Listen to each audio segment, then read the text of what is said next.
How we doing? How we doing? How we doing, guys? Welcome to the Exec Talk podcast. I'm your host, Velez. What's up? All right. So, like, subscribe, hit the notification bell. Follow me on my socials if you're new. All the links are in the bio or in the description. The bio would be in Instagram. That's confused right there. In the description, like, subscribe, hit the notification bell. I am recapping. I know I haven't been here for a minute. Work has been nuts. I'm recapping what happened in the racing last week. So we're going to start with Formula One and Lando Norris winning the Monaco Grand Prix in one possibly was one of the most boring races I've ever seen in my life. And that's saying something because I've seen the last probably like 10 Monaco Grand Prix. They really have to get to 2026. They really have to get to that new car that's smaller, wheelbase, shorter, less wide car because you can't pass at Monaco. The actual race is on Saturday, and that's qualifying, where Lando broke the track record, was the first person to go under 70 seconds. He went 1:09 to get the pole from Leclerc. Leclerc got second. And then the race, even with the mandatory 2 stops, it was kind of thrown off from the beginning by Racing Bulls trying to build the Max Verstappen a gap. Everybody got held up, and it was really, really awful Formula One racing. You know, it's a spectacle. It's Monaco. It's the Super Bowl of Formula One. They've been there, you know, since basically its inception, but, you know, it's basically like control the race. From start to finish, if you just hit your marks and control the race, you'll be fine. Couple penalties coming out of the tunnel, jumping over the curb, not taking those 2 corners there, but other than that, there was not much that had happened. You know, Leclerc got, within 2/10 of Norris going down the stretch, but there was nowhere to pass. And even out of the last corner, McLaren had a better acceleration out of the last corner, so he could just never get close, even with DRS. And as long as Lando hit his marks, he did great. People tried different tire strategies. Verstappen tried to stay out long. Mercedes almost didn't come in for their second stop, as well as Russell getting a penalty. But Lewis got an impeding penalty in qualifying. He got knocked back 3 spots. So he qualified 4th, but he really started 7th. Just nothing crazy. Nothing out of the ordinary for Monaco. Shout out to Lando Norris. Gets back on the podium. Is he back? We'll see. Now, in the Spanish Grand Prix, which is today or tomorrow, but the qualifying's today in about an hour, McLaren did get their wing banned, their flex wing. That was a big part of how they had been dominating this season. It is banned. So we shall see today in qualifying how that affects McLaren, if that gives Ferrari, Mercedes, Red Bull more of a shot, or if it then tilts the balance of power back to Red Bull. Max has been, I have to give it to him, from hating him from 2021 to all the way last year to this year. He seems a lot more composed, a lot more of a racing driver with fans, and the way that he acts. You can't hate on greatness for too long, and he's composed himself this year a lot. They've given him cars that not necessarily are his favorite, but he's made the most of them, including win. So, We'll see if the balance of power tilts today in Spanish Grand Prix qualifying. I'm looking for Lewis in one of these upgrade packages for Ferrari to get comfortable with the car enough where he can put it possibly on pole, possibly win. Their straight line speed is not crazy. They have to figure out the slow corners, but with a guy like Lewis, all you need to give him is a shot, a car that has a shot of winning, and he could do special things with it. So we shall see.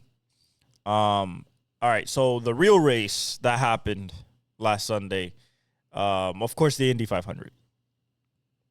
And yes, I bet on it from the beginning, from even before the green flag.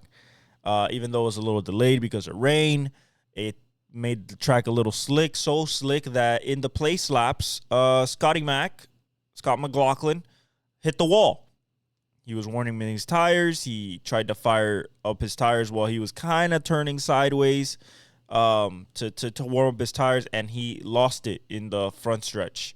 Hit the wall, and before his race even started, Penske was out. Add insult to injury, both Penske's, Will Power and Joseph Newgarden, both got caught cheating, like I said last episode, because of Tim. So they fired a bunch of people. They started last. Now, Joseph Newgarden fought his way back. He was around 7th or 10th, and then he crashed out. Joseph crashed out. Will just couldn't find anything. Marco Andretti crashed the first lap of the race.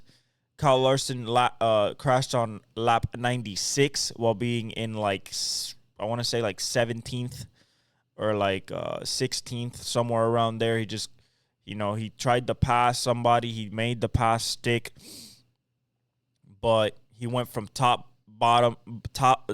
He went on the outside pass. He made the pass stick. However, he went too deep into the corner. His left front touched the paint that was probably still slick, and he crashed into the wall. The double could not happen, unfortunately, and he might be done doing the double. That sucks because he's only going to be 33 years old next year. I think that he should still try to do the double. Tony Stewart is the only one to complete the double, 1,100 miles, the Indy 500 and the Coca-Cola 600. But the story of the race was a lot of cautions, slight rain, delays, and Alex Palou. Alex Palou started second on the grid behind Schwartzman. Schwartzman lost the lead immediately. Palou was the only car that stayed up front from the top guys. From the top guys that were up there from qualifying. Was the only car that stayed up there. Marcus Ericsson with great pit stop strategy got the lead.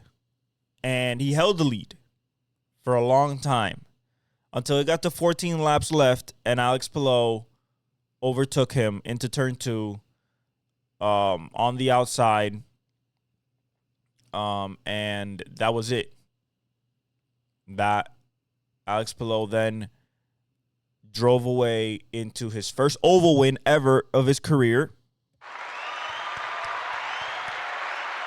Promptly cementing himself as one of the all-time greats with the Al-Unsers, the AJ Foyts, the Mario Andretti's, the Rick Mears, your Scott Dixon's, Dan Weldon's, TK's. First oval win to be an Indy 500 is crazy, but he did it the right way. Good pit stops, always stayed out of trouble, stayed up front, had a fast car, and when it came to making the moves necessary to win the race, he did it. He kept Ericsson at bay for 14 laps. Ericsson just couldn't get to his back, to his back wing, turbulent air. He had a really good car. Ericsson would have won his second. Andretti, for the most part, had a kind of miserable day. Pato O'Ward fought back as well from an early bad pit stop, I believe, and just bad restarts, essentially. Schwartzman, Devlin DeFrancesco led for a bit. AJ Foyt Racing with oh man, what's this guy's name? I'll tell you guys right now.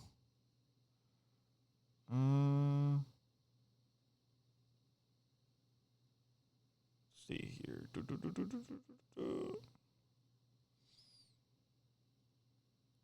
No, Joseph Newgarden didn't crash out. He had a fuel pressure issue that took him out of the race.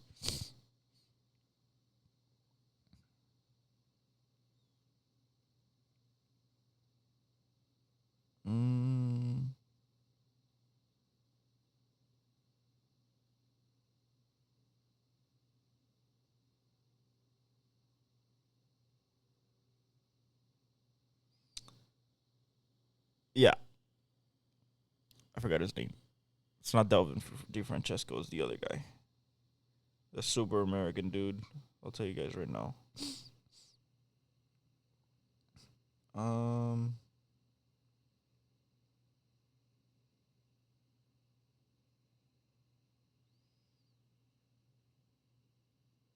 Santino Ferrucci. Felix Rosenquist. All had great races. David Malukas finished second. After Marcus Ericsson had the pit. Actually, no, Marcus Ericsson got found cheating as well. He got sent to the back, but he finished second in live time. Malukas drove a great race for AJ Foyt. And so did Santino Ferrucci. Christian Rasmussen, Christian Lundgaard, Takuma Sato finished ninth. Takuma Sato actually took the lead from Schwartzman and led for a bit. He led actually for 51 laps, so he led for a bit. Alex Palou only led 14. The one that led the most, I believe, was Takuma. Ryan Hunter-Reay, the Captain America, he led for 48. So Takuma and Ryan Hunter-Reay led the most, but Palou made the race winning move. I'm super proud of him. I bet on him. I just felt that it was his time after last year, finishing second, and being close. I just think that he just had a great qualifying, great carb day. He had momentum coming in, winning 4 of the last 5 of the first 5, and now he's won 5 of the last 6. This is real AJ Foyt territory. It looks like he's going. It looks like he's going to win his 4th. I always forget.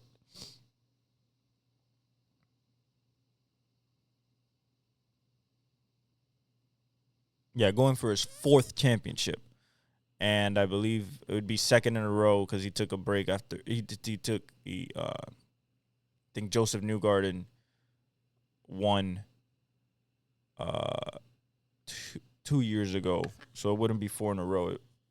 It'd be either 3 in a row or 2 in a row. They're either split or he's going for 3 in a row. But he dominated. Essentially, he dominated. Not leading, but he dominated the race when you're supposed to. Staying up front, staying out of trouble, especially in a slick racetrack where there was rain every so often. They had the caution so they could go through the rain. But shout out to Alex Palou, man. A true legend at just 26 years old. Incredible. And Ganassi does it again. All right, then we go to the Coca-Cola 600. And that was won by Ross Chastain, Mr. Watermelon Man from Florida. And he passed a dominant, and I mean dominant, William Byron. I mean, anytime he was in the front, he took off. But he got passed with 3 laps left as He wins from the back. He started from the back. And a caution-filled race. Larson crashed. I mean, big hitters crashed. Logano. Larson crashed. Unfortunately, he couldn't finish either race. So I really think he's not doing the double anymore. That's what's going around. Blaney crashed out. Reddick, after being second on the last stage, he gets a speeding penalty. So he gets to the back. Unfortunately, he was going to potentially win. But the thing about the Coca-Cola 600 is there's 4 stages, all of 100 laps. It's so unpredictable. It's so long. You think a person's dominant, but then you get to the last few restarts after cautions and pit stops, tires, fuel, and anything can happen. And William Byron dominated. I'm talking about he led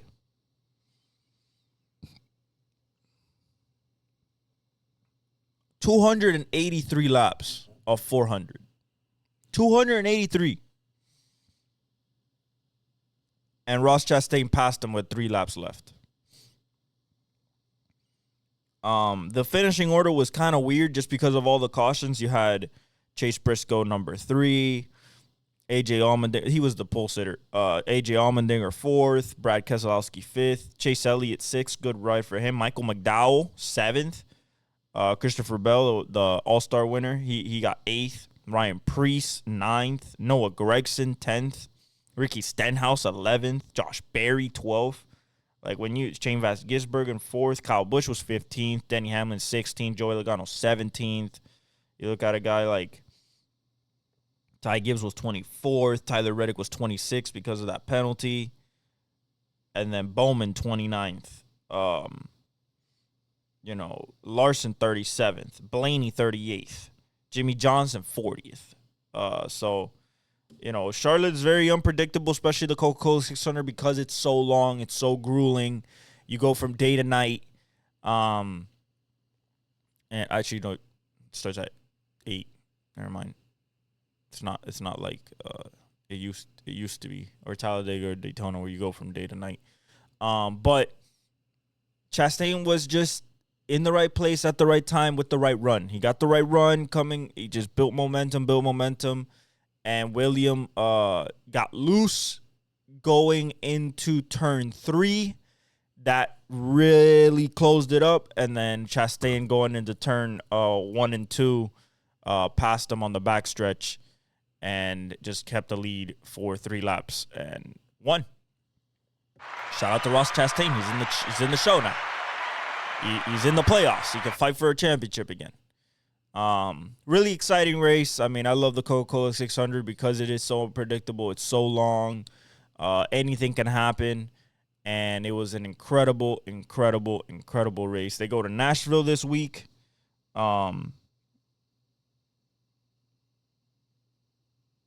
go to Nashville Super Speedway this week. Tomorrow on Prime Video was the first race on Prime. Really enjoyable to watch on Prime. Although that, the basketball game was on as well. We'll talk about that in the next video. But the greatest racing weekend of the year was incredible. Of course, shout out to Lando. Shout out to Alex Palou. Shout out to Ross Chastain on, kicking ass in the crown jewels of the respective sport, especially Lando and Alex Palou, which are those 2 races are the pinnacles of their sport.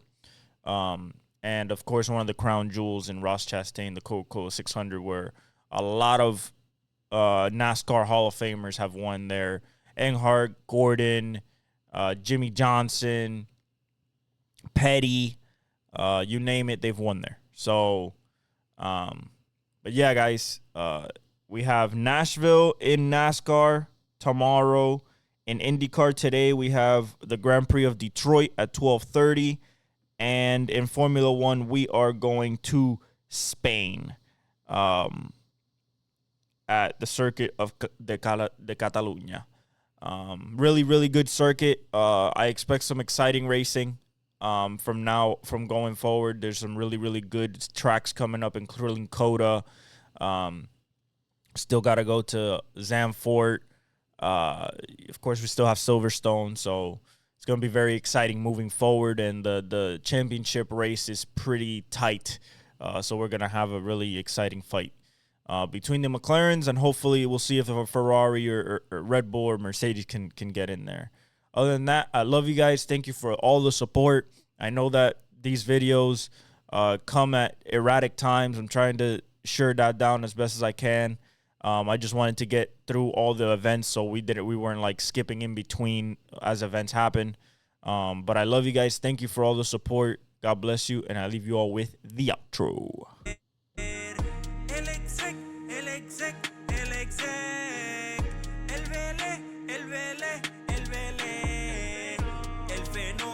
Que todos quieren ser el chamaquito que no puede